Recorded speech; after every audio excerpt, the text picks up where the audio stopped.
First tonight to Canberra, where in the end 2 votes have carried the minority Gillard government to its biggest win of the year.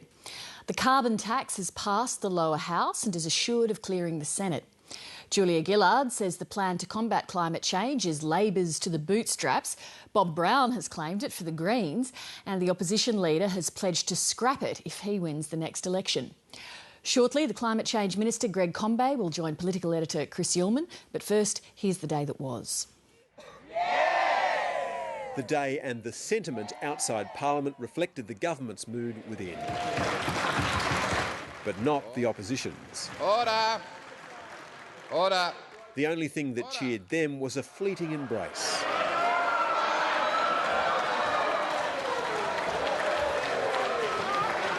The bills to establish a carbon tax cleared the House of Representatives at 9:24 this morning.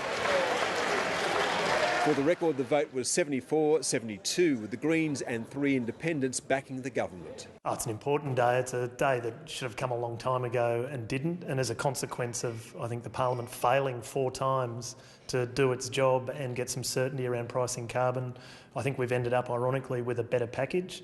It is a common sense package. It's the lowest risk, lowest cost, the conservative approach to dealing with the agreed targets. In fact, this is the 4th time that the lower house has passed carbon pricing bills. The result of the division is ayes 79, noes 56. The difference between then and now is that the Greens are supporting the bills, so the upper house is no longer a roadblock.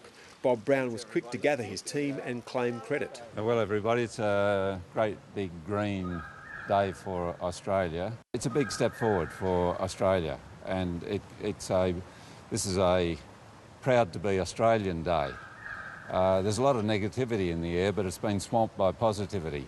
The sun's out, the sun's shining. It's very symbolic of the future. In contrast, the Prime Minister left the immediate response to her senior ministers. Today we saw an historic vote on one of the most important economic reforms in a generation, an historic Labor reform to strengthen our economy for the future and to make sure that we look after the interests of our children and our grandchildren. We'll be able to look subsequent generations in the eye and say we did the right thing by our children and our grandchildren and future generations. That's not something that Tony Abbott's going to be able to do. The pages of history are not going to report very well on Tony Abbott. Julia Gillard rejoined the battle in question time. Today, this House of Representatives moved from words to deeds. It has moved from what has sometimes been a rancorous debate to action. This House of Representatives today, this Parliament today, has seized the future. This Parliament today has grabbed the future with both hands. And that future will be one about clean energy jobs. It will be about a better environment. It will be about cutting taxes and increasing pensions. It will be about making sure our country is not left behind as the world moves to a clean energy future. The Prime Minister was interrupted 4 times by protesters in the public galleries. This is a reform for those children, because they care about the Australia that those children will become adults in.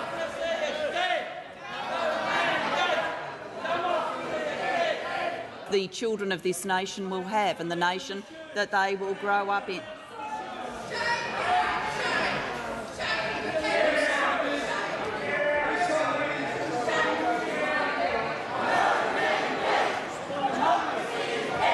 We have got to a stage where I'm actually getting messages about whether I am considering clearing the galleries. And what I will tell you is that I am not. That I am not.